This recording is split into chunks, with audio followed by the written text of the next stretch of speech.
الزيدية إحدى فرق الشيعة، نسبتها ترجع إلى مؤسسها زيد بن علي زين العابدين، الذي صاغ نظرية شيعية في السياسة والحكم، وقد جاهد وقتل من أجلها.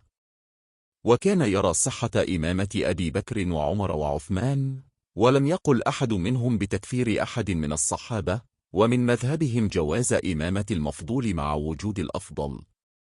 ترجع الزيدية إلى زيد بن علي زين العابدين ابن الحسين ابن علي، قاد ثورة شيعية في العراق ضد الأمويين أيام هشام ابن عبد الملك. دفعه أهل الكوفة لهذا الخروج، ثم ما لبثوا أن تخلوا عنه وخذلوه، عندما علموا بأنه لا يتبرأ من الشيخين أبي بكر وعمر ولا يلعنهما، بل يترضى عنهما. فاضطر لمقابلة جيش الأمويين وما معه سوى 500 فارس، حيث أصيب بسهم في جبهته أدى إلى وفاته عام 122 هجريا. تنقل في البلاد الشامية والعراقية باحثا عن العلم أولا، وعن حق أهل البيت في الإمامة ثانيا. فقد كان تقيا ورعا عالما فاضلا، مخلصا شجاعا وسيما نهيبا، ملما بكتاب الله والسنة رسول الله صلى الله عليه وسلم. تلقى العلم والرواية عن أخيه الأكبر محمد الباقر، الذي يعد أحد الأئمة 12 عند الشيعة الإمامية.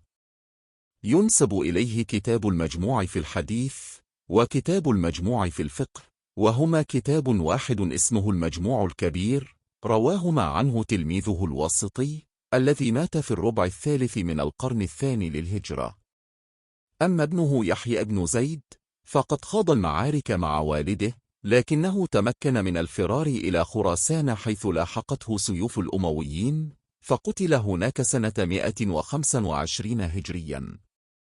فوض الأمر بعد يحيى إلى محمد وإبراهيم، فخرج محمد ابن عبد الله الحسن ابن علي، المعروف بالنفس الزكية، بالمدينة فقتله عاملها عيسى بن ماهان.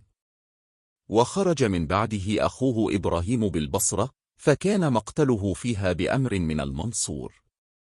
أحمد بن عيسى بن زيد، حفيد مؤسس الزيدية، أقام بالعراق وأخذ عن تلاميذ أبي حنيفة، فكان ممن أثرى هذا المذهب وعمل على تطويره.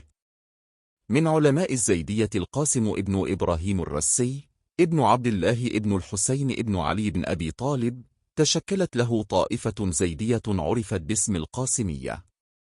جاء من بعده حفيده الهادي إلى الحق، يحيى ابن الحسين ابن القاسم، الذي عقدت له الإمامة باليمن، فكان ممن حارب القرامطة. كما تشكلت له فرقة زيدية عرفت باسم الهادوي، منتشرة في اليمن والحجاز. ظهر للزيدية في بلاد الديلم وجيلان إمام حسيني، هو الحسن ابن علي ابن الحسن ابن زيد ابن عمر ابن الحسين ابن علي، والملقب بالناصر الكبير، وعرف باسم الأطروش. هاجر هذا الإمام إلى هناك داعيا إلى الإسلام على مقتضى المذهب الزيدي، فدخل فيه خلق كثير صاروا زيديين. ومنهم الداعي الآخر صاحب طبرستان، الحسن ابن زيد ابن محمد ابن إسماعيل ابن زيد ابن الحسن ابن علي، الذي تكونت له دولة زيدية جنوب بحر الخزر سنة 250 هجريا.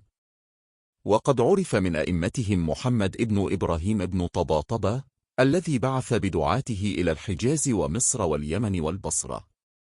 ومن شخصياتهم البارزة كذلك مقاتل ابن سليمان ومحمد بن نصر.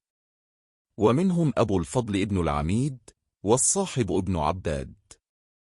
استطاع الزيدية في اليمن استرداد السلطة من الأتراك، إذ قاد الإمام يحيى ابن منصور ابن حميد الدين ثورة ضد الأتراك عام 1322 هجريا، وأسس دولة زيدية استمرت حتى عام 1962 ميلاديا، حيث قامت الثورة اليمنية وانتهى بذلك حكم الزيود، ولكن لا زال اليمن معقل الزيود ومركز ثقلهم. خرجت عن الزيدية 3 فرق طعن بعضها في الشيخين، كما مال بعضها عن القول بإمامة المفضول. وهذه الفرق هي: الجرودية، أصحاب أبي الجرود زياد ابن أبي زياد الصالحي، أصحاب الحسن ابن صالح ابن حي، والبترية، أصحاب كثير والأبتر. الفرقتان الصالحية والبترية متفقتان ومتماثلتان في الآراء، يجيزون الإمامة في كل أولاد فاطمة، سواء من نسل الإمام الحسن أم من نسل الإمام الحسين. الإمامة لديهم ليست بالنص، إذ لا يشترط فيها أن ينص الإمام السابق على الإمام اللاحق، بمعنى أنها ليست وراثية، بل تقوم على البيعة. فمن كان من أولاد فاطمة وفيه شروط الإمامة كان أهلا لها. يجوز لديهم وجود أكثر من إمام واحد في وقت واحد في قطرين مختلفين. تقول الزيدية بالإمام المفضول مع وجود الأفضل، إذ لا يشترط أن يكون الإمام أفضل الناس جميعا، بل من الممكن أن يكون هناك للمسلمين إمام على جانب من الفضل، مع وجود من هو أفضل منه، على أن يرجع إليه في الأحكام. معظم الزيدية المعاصرين يقرون بخلافة أبي بكر وعمر، ولا يلعنونهما كما تفعل فرق الشيعة، بل يترضون عنهما. إلا أن الرفض بدأ يغزوهم بواسطة الدعم الإيراني، ويحاول جعلهم غلاة. يميلون إلى الاعتزال فيما يتعلق بذات الله، والاختيار في الأعمال، ومرتكب الكبيرة يعتبرونه في منزلة بين المنزلتين كما تقول المعتزلة. يرفضون التصوف رفضا قاطعا، ويخالفون الشيعة في زواج المتعة ويستنكرونه، ويتفقون مع الشيعة في زكاة الخمس وفي جواز التقية إذا لزم الأمر. هم متفقون مع أهل السنة بشكل كامل في العبادات والفرائض، سوى اختلافات قليلة في الفروع، مثل قولهم حي على خير العمل في الأذان على الطريقة الشيعية. صلاة الجنازة لديهم 5 تكبيرات، ويرسلون أيديهم في الصلاة. صلاة العيد تصح فرادى وجماعة، ويعدون صلاة التراويح جماعة بدعة. يرفضون الصلاة خلف الفاجر، وفروض الوضوء 10 بدلا من 4 عند أهل السنة.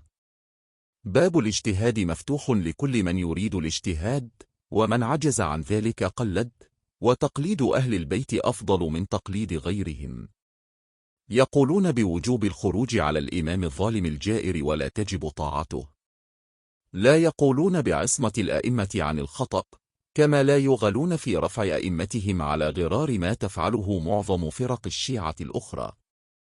لكن بعض المنتسبين للزيدية قرروا العصمة ل4 فقط من أهل البيت، هم علي وفاطمة والحسن والحسين. يستنكرون نظرية البداء التي قال بها المختار الثقفي، حيث إن الزيدية تقر أن علم الرب أزلي قديم غير متغير، وكل شيء مكتوب في اللوح المحفوظ. قالوا بوجوب الإيمان بالقضاء والقدر، مع اعتبار الإنسان حرا مختارا في طاعة الله أو عصيانه، ففصلوا بذلك بين الإرادة وبين المحبة أو الرضا، وهو رأي أهل البيت من الأئمة. مصادر الاستدلال عندهم الكتاب ثم السنة، ثم القياس ومنه الاستحسان والمصالح المرسلة، ثم يجيء بعد ذلك العقل، فما يقر العقل صحته وحسنه يكون مطلوبا، وما يقر قبحه يكون منهيا عنه. وقد ظهر من بينهم علماء فطاحل أصبحوا من أهل السنة وسلفي المنهج والعقيدة، أمثال ابن الوزير وابن الأمير الشوكاني. يتمسكون بالعديد من القضايا التي يتمسك بها الشيعة، كأحقية أهل البيت في الخلافة وتفضيل الأحاديث الواردة عنهم على غيرها، وزكاة الخمس. فالملامح الشيعية واضحة في مذهبهم، على الرغم من اعتدالهم عن بقية فرق الشيعة.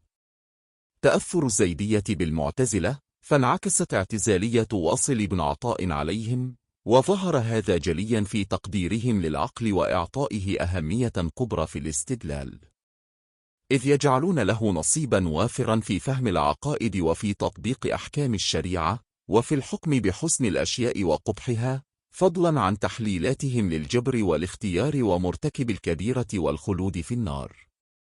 أخذ أبو حنيفة عن زيد، كما أن أحمد بن عيسى بن زيد أخذ عن تلاميذ أبي حنيفة في العراق، وقد تلاقى المذهبان الحنفي السني والزيدي الشيعي في العراق أولا، وفي بلاد ما وراء النهر ثانيا، مما جعل التأثر والتأثير متبادلا بين الطرفين.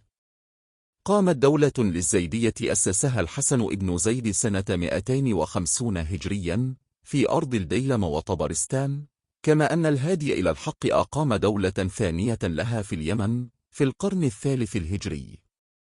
انتشرت الزيدية في سواحل بلاد الخزر وبلاد الديلم وطبرستان وجيلان شرقا، وامتدت إلى الحجاز ومصر غربا، وتركزت في أرض اليمن. الزيدية إحدى فرق الشيعة، ولصلاتهم القديمة بالمعتزلة تأثروا بكثير من أفكارهم ومعتقداتهم، إلا أن المذهب الزيدي في الفروع لا يخرج عن إطار مدارس الفقه الإسلامي ومذاهبه. ومواطن الاختلاف بين الزيدية والسنة في مسائل الفروع لا تكاد تذكر.